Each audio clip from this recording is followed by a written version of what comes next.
이거 요번에는 133회 정보관리 기술사 2교시 3교시 1번 문제는 안티포렌식이 나왔고요. 그 다음에 2번은 그 생성형 AI 모델.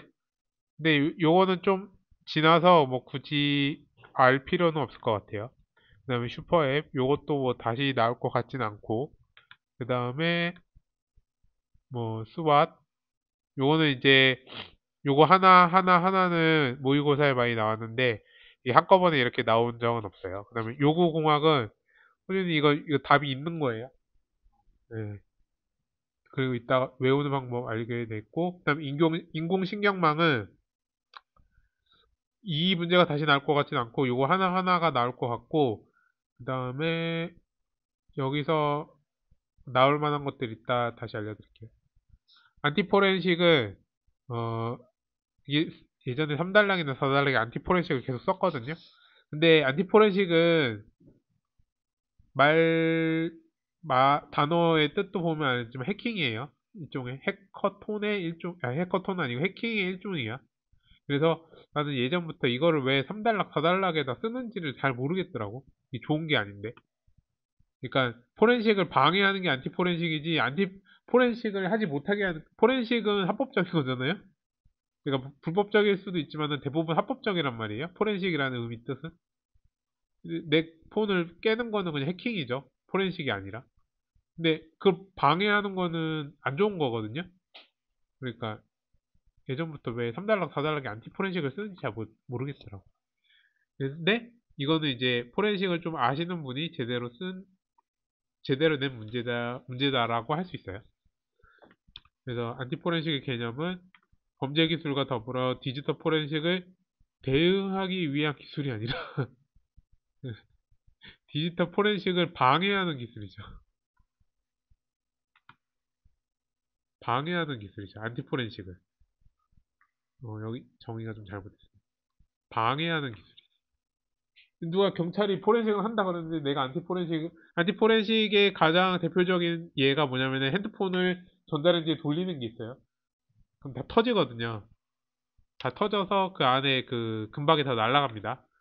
그래서 그 외국 그 영화에 자주 나와요. 경찰이 오면은 핸드폰을 전자레인지에 돌려버려요. 그게 대표적인 안티포렌식 기술인데 그래도 요즘 살려낼 수 있다고 하니 그렇게 하지 마세요. 만약에 들어올 일이 있으면은. 그리고 안티포렌식 등장 배경에는 근데 이제 개념부터 좀 틀려서 뒤에 것도 뭐 그렇게 좋은 내용이 있을 것 같진 않아요. 그리고 기술은 제가 아까 봤는데 요건 다 맞습니다. 근데 요것도 이 프로그램이 깔렸다고 하는 걸로 형사소송법 처벌 대상이 될 수는 있어요. 그리고 이제 암호화 그리고 이제 호주님이 이거 잘 정리하셨는데 삭제 암호화 그리고 은닉 그다음에 은닉에는 스테가노그래피 이게 필수고요. 디스크 내 은닉 그다음에 여긴 없는데 파괴가 있어요. 물리적 파괴. 그래서 이제 갈아버리는 거나 펀치 아니면은 이제 전자레인지 돌리고 이런 거를 써도 되겠죠. 그래서 하나 더 있다면은 파괴가 있다. 그리고 컴플라이언스 플라이언스 대응하기 면이잖아요. 일단 이 문제 개념을 지금 이 문제에 대해서 이해를 잘 못하고 썼다고 할 수 있는 게 안티포렌식을 대응한다는 건 안티포렌식이 안 좋다는 거잖아요. 그러니까 이 개념에 이렇게 쓰면 안 돼. 그래서 리스크 평가 정책 개발. 근데 요거는 뭐 요게 정답이라고 할 수 없어요. 이때 문제집 만들 때 이렇게 하겠다는 거지. 이것도 저기 출처도 여기 없잖아요. 그래서 이제 요거는 꼭 요게 대답이라는 게 아니라 그 뭐 안티포렌식을 여기 직업 교육보다는 안티포렌식을 대응하는 기술이 있었으면 좋지 않았을까 싶어요. 네. 그리고 그 기술에는 뭐 저기 어 어떤 게 있을까요? 와이핑을 찾아볼까요, 한번? Q&A에다가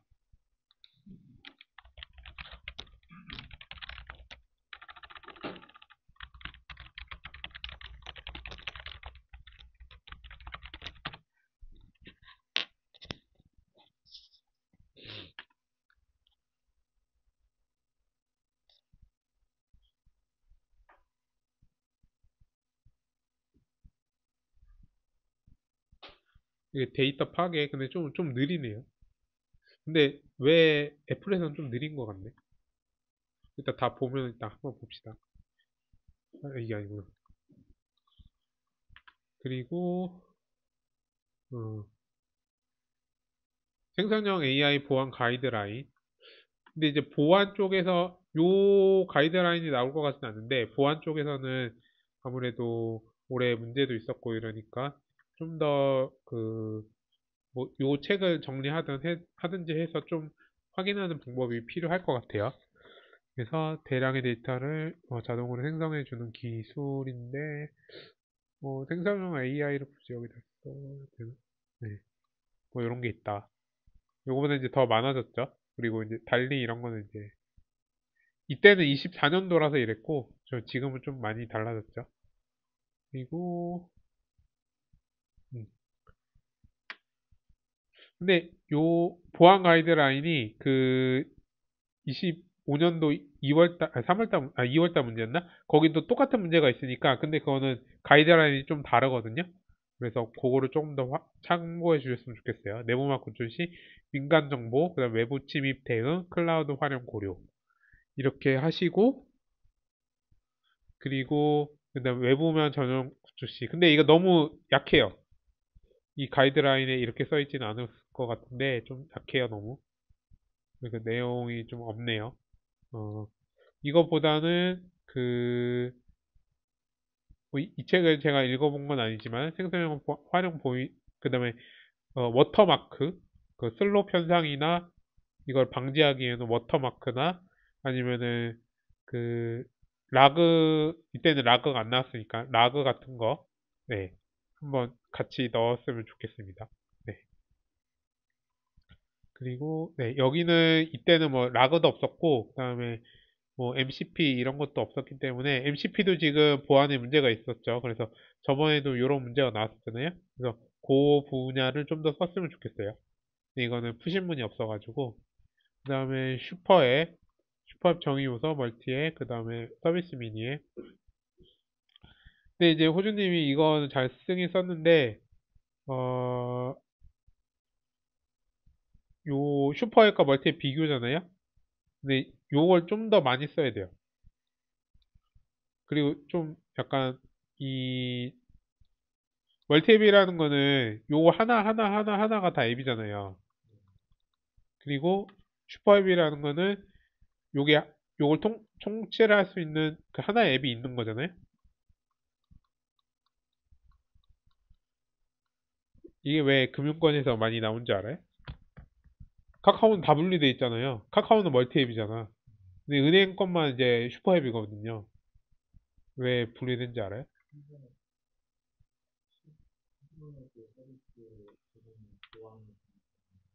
아니요. 바이러스 그 앱 갈 때 카카오는 바이러스를 검사 안 해주잖아요. 근데 은행 앱은 바이러스가 필수예요. 바이러스 백신은 무조건 갖고 있어야 돼. 근데 그게 앱당 계산을.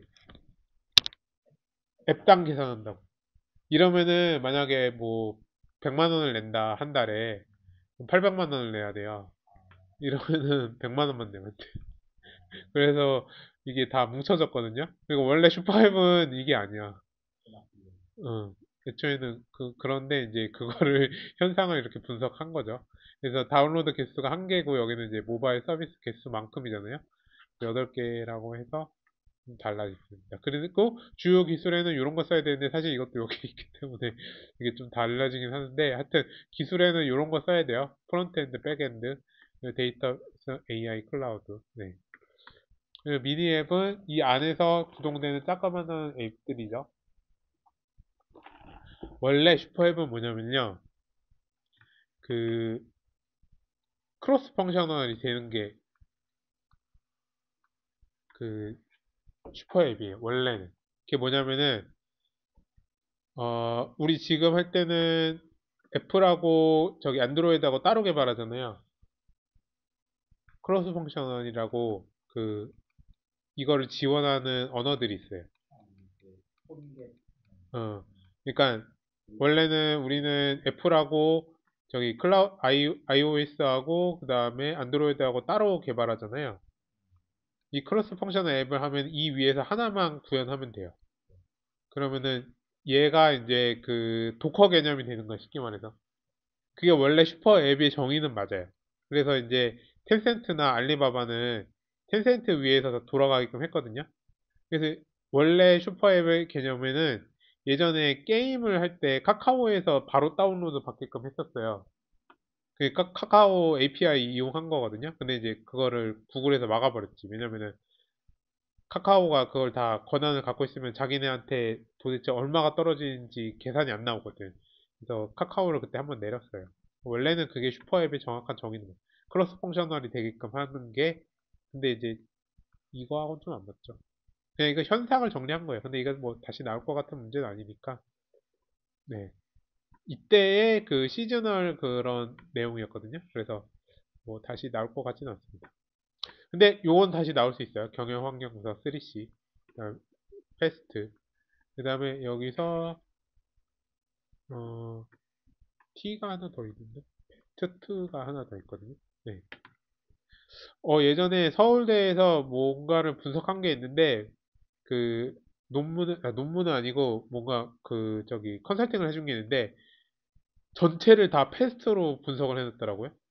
근데 논문이 아니라 컨설팅 그게 괜찮았어요. 폴리티컬, 정치적, 그 다음에 경제적, 그 다음에 저기 사회적, 그 다음에 기술적 분석으로 다 거기 문제점도 그렇고, 그 다음에 현상도 이걸로 다 분석을 했더라고. 그러니까 뭐 AI가 나왔다 그러면은 그 정치적 문제가 있고, 경제적 문제가 있고, 사회적 문제가 있고, 뭐 이거는 뭐 저기 뭐지? 그러니까 문제가 나올 때 AI 문제가 나온다. 그럼 모르겠다 그러면 패스트 분석을 해도 된다는 말이에요. 그러니까 AI가 현재에 대해서 분석하는 거 써라. 그러면 이거 다 풀 거 아니에요. AI 그 지금 막 잘리고 이러잖아요. 그 다음에 이제 사회적으로도 이제 그 가짜가 판치는 세상이 되니까 문제가 생길 거 아니에요? 기술적으로도 이제 그 기술을 가진 자와 안 가진 자는 또 분리되잖아요. 약간 우리 지금 키오스크하고 비슷하죠. 키오스크를 못 운영하는 어른들은 야구도 예매 못 하잖아요, 지금. 그건 키오스크 아니긴 하지만, 그다음에 정치적으로도 이제 문제가 생기잖아요. 그러니까 그거를 AI가 현재 상황에서 뭐 만들 수 있는 문제를 써라. 그러면 여기 같은 뭐 슬롭 현상도 써도 되고. 그거를 그냥 정리하면은 그 뭐 관물기가 이렇게 대충 때린단 말이에요. 그렇게 하지 말고 그냥 패스트로 그냥 끌고 가면은 이거는 점수가 안 나오는 문제수기도 하겠지만 그 관점이 다르잖아요. 그럼 점수가 나올 수도 있어요. 그러니까 그렇게 한번 분석하는 것도 좋은 방법입니다.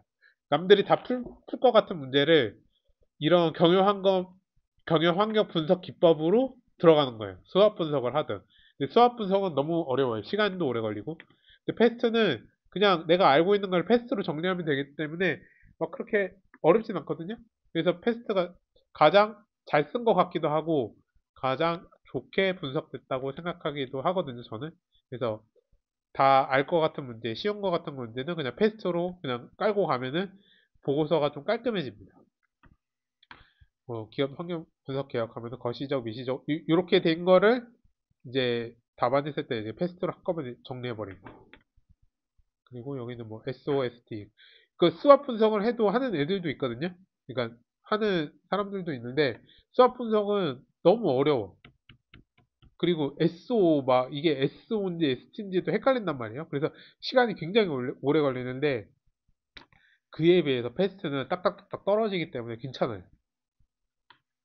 그래서 써와서 뭐 강점, 약점, 뭐 기회고. 그러니까 막 이게 있는데 이게 강점인지 약점인지 헷갈릴 때가 있어. 그러면은 좀 약간 머뭇거리다가 날아가거든 시간. 그래서 수학 분석은 웬만하면 하지 말라. 이거는 시간이 많을 때 해야 돼. 그래서 기회와 그 강점, 약점, 그다음에 그 위협점을 해서 이렇게 하는 거고, 그다음에 이렇게 이거 다 쓸 수는 없죠. 그래서 SO 그러니까 욕을 쓰지 말고 SO 이렇게 하나에서 공격 전략해서 뭐 쓰고 W 쓰고 그다음에 아니면 예시를 써도 돼요. ST하고 W. 오히려 예시 쓰는 게 점수 더 나을 수 있어요. 3C 분석, 컴퍼니, 컴페티터, 커스터머. 위에는 이거 다 알려줬잖아요. 이렇게 다 알려줬잖아. 원래는 안 알려주는 게 정상입니다. 그리고 패스트 분석 같은 경우에는 정치적, 경제적, 사회적, 기술적 이렇게 해서 어, 이렇게 법 문제를 쓰고 그다음 경제적, 사회적 이렇게 기술적 영역 이게 딱 깔끔하게 떨어져요. 내가 여러 가지를 해봤는데 여러 가지를 봤는데 그 이게 딱 깔끔하게 떨어져. 왜냐하면 정치하고 경제는 분리돼 있잖아. 사회하고 정치하고 사회는 좀 연결돼 있을 수 있지만 여기는 분리돼 있기 때문에 깔끔하게 떨어져. 그래서 이렇게 있다. 그래서 요거는 따로따로 나올 수 있으니까 하고 그냥 만약에 좀 쉬운 문제가 나오면은 그냥 패스트 분석을 한번 해버려라. 그것도 좋은 답안이 될 수 있다. 오히려 그게 좀 관점이 좀 괜찮으니까 더 좋은 답안, 좋은 점수가 나올 수 있거든요. 그렇게 한번 해보세요. 요구공학의 정의는 시스템 개발 변경 목적을 식별하기 위해 이해관계자들의 요구를 이해 및 조정하여 체계적으로 수집, 분석, 명확한 확인하는 이렇게 수집, 분석, 명세와 확인이 중요한 거예요. 그리고 여기서는 저 개념도 안 보고 이거부터 먼저 보고. 근데 이게 없으면 점수를 줄 수가 없어요. 그래서 이거는 어떻게 외웠냐면은 소, 요구사항 관리는 소, 바, 히, 래 이렇게 해서 소, 바, 히, 래 영어만 써도 되거든요. 소셜, 베이스라인, 히스토리, 리뷰. 그러니까 소바, 히레만 외우면 안 돼요. 소바, 히레가 뭔지는 알아야 되니까. 그리고 프로세스에서 타당성, 이거 CRUR로 읽었나? CRUR. 요거는 어차피 영어에서 나왔기 때문에 뭐 굳이 한글을 쓸 필요는 없습니다. 그래서 요구사항 관리는 소바히레로 외웠고, 이건 CRUR로 외웠고, 그 다음에 이거는 CUR로 외웠고, CRU. 그래서 이렇게 그래서 추출, 분석, 명세, 검정, 추분, 명검. 이것도 외우는 거 있죠. 그 다음에 협사, 협기, 병검. 그래서 관리, 네, 검증. 이렇게 해서 추분, 명검, 협기, 병검. 근데 요거는 잘 안 나오는데 요거는 반드시 써야 돼요. 그리고 여기 소바힐에도 써야 돼요. 이게 안 나오면 점수 줄 수가 없어. 이거 보려고 하는 거기 때문에. 그리고 SRS 제도화. 이게 그 요구사항 명세서를 좀 더 명확하게 하는 거거든요. 공공 분야도 이것만도 한 번 문제 나왔어요. 23년 1월 달에 요것만도 하나 문제가 나왔어요. 여기서 이거에 들어가는 내용물들은 뭐냐. 이게 또 SRS가 뭐 ISO 뭐로 정의되어 있거든요. 그래서 요것만으로도 하나 문제가 나왔어요. 그거까지도 129회인가? 네, 거의 나왔으니까 그것도 한번 확인을 해주세요. 인공신경망 개념 구성 요소 역할.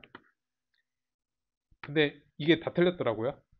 잘 써놓고 피드포워드는 앞으로 가는 거고 역전파는 뒤로 하는 거죠. 그러니까 여기서는 중요한 게 미분. 뭐 포워드는 원래 있던 거니까 필요 없고 활성화 연수는 렐로, 시그모이드, 소프트맥스, 리퀴렐로, 탄 H. 근데 익스포네셜은 없어요 그런 거. 그리고 인공신경망을 이건 귀찮아서 이렇게 그린 거고 요것만이 아니라 이거 아니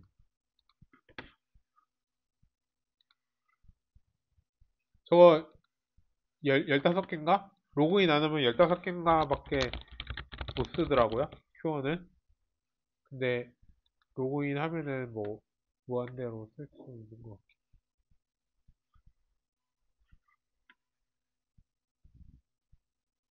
여기도 없네. 인공신경망을 그리려면은 인공신경망뿐만 아니라 그냥 요거 그림만 대충 그리는 게 아니라 그 뉴런을 그리라는 건 아니고 그 전체 뒷면이 전체를 다 그리는 게 좋아요. 그러니까 예전에 누가 나보고 저거 주고서 5점 주니까 왜 이게 5점이냐고 나한테 물어보더라고요. 그러니까 1교시 문제였는데. 근데 이제 이거 그림은 그냥 그림의 의미가 없잖아. W를 쓰든지 뭘 쓰든지 해야 돼. 요 정도는 그려야죠. 요 정도는. 지금 여기만 그린 거잖아요? 저 그림에서는. 요 정도는 그려야지. 그래야지 이제 점수 나오지. 요것만 그려서는 안 될 것 같아요, 이제. 그림에 약간 점수를 줄 수가 없어. 요거 그린다고. 임자층, 가중층, 은지층, 활성화함수, 그다음에 연상기억, 결함, 헐, 이거는 아니고. 네. 그리고 피드포워드 뉴럴은, 그러니까 이 그림을 그리고 여기서 하나하나 따오면 돼요. 근데 이제 여기는 여기 그림하고 똑같잖아. 그러니까 이러면은 좋은 답안지는 아니죠. 그래서 모델 구조 정의, 가중치 초기화, 평형 초기화, 데이터 전달, 추적. 이건 그냥 이쪽으로 이렇게 쭉 화살표 하나 이렇게 그려주면 돼요. 그래서 한다. 근데 그러면 이게 여기다가 써야 될 거 장점, 단점. 장점, 계산이 빠르다. 단점, 정확도까지 가는데 시간이 오래 걸린다. 그러니까 그게 장점이 아닐 수도 있죠. 시간이 오래 걸리면은 여러 번 계산해야 된다는 거. 그리고 역전파 같은 경우에는 미분. 여기서 바이어스하고 해서 이 가중치를 자꾸 깎죠. 여기서 가중치 정해지면 똑같단 말이에요. 여기서 가중치를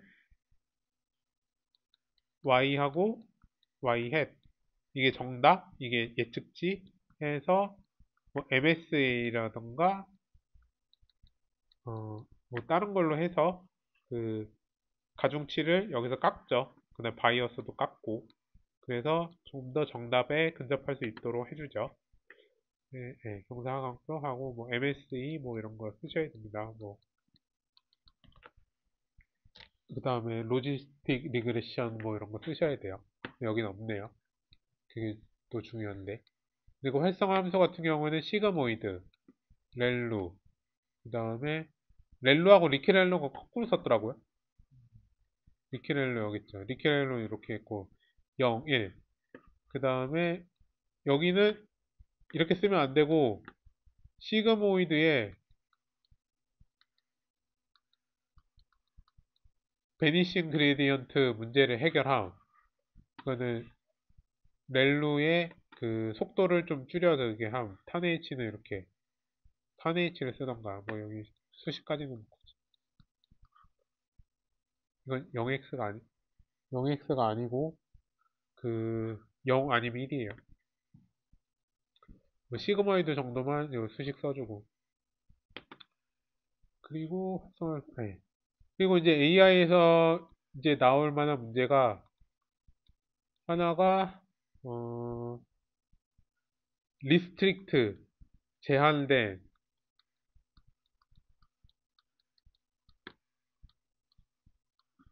볼츠만 뭐 내가 스펠링을 다 안다는 게 신기하다. 머신 이게 작년 노벨상입니다. 제프리 힌트는 알죠? 딥러닝 만든 사람. 첫 번째 논문이고 이 다음에 나온 게 딥러닝이에요.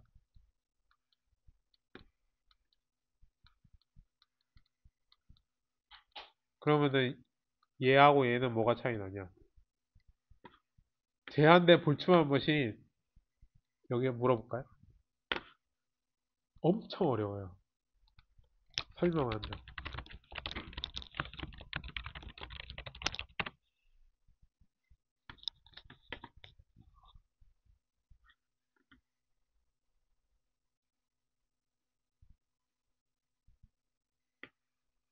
무슨 줄 알겠어요? 제한된 볼츠만 머신은 이 히든층이 한 개인 게 제한된 볼츠만 머신. 히든층. 여기 인풋이잖아요. 여기가 아웃풋이면은 이게 한 개야, 한 개. 이거를 한 층만 쌓았어요. 왜 한 층만 쌓았을까요? 계산이 오래 걸려. 이거를 그 후배가 알렉슨가가 그 저기 동네 PC방 동네 컴퓨터 가게 가서 GPU 두 개 사서 돌린 게 딥러닝이에요. 여기에 제한된 볼트만 보시는 이 히든 레이어가 한 개예요. 근데 여기서 히든 레이어라고 안 하고 비지블 레이어라고. 이게 제한된 볼트만 머신. 이게 아직 안 나왔고, 이게 노벨상인데 안 나왔고, 그 다음에 제한된 볼트만 머신으로 만든 게 딥러닝이에요. 이게 첫 번째 논문, 이게 두 번째 논문. 그러니까 이게 없었으면은 얘도 못 나왔죠. 그냥 이렇게 제한된 볼트만 머신이라고 나오면은 엄청 어려워요. 여기는 함수 간단하게 써있네. 이게 비지블 레이어. 그래서 여기도 B잖아요. 비지블 레이어. 그리고 아까 전에 어, 너무 어렵네. 어, 아까 전에 안티포렌식을 해결하는 방법에는 그 리눅스, 포렌식 툴이 있거든요. 그래서 요걸 하면은 이 사람이 좀 해봤다는 거 느낌이 오거든요. 오톱시, 그 다음에 FTK, X웨이즈, 볼라틸리티. 볼라틸리티는 그 메모리 검사하는 툴입니다. 그래서 요걸로 그 안티포렌식을 깬다고 쓰면 돼요. 네. 요거는 요거 정도로 하고 궁금한 거 있어요? 답안지 중에서?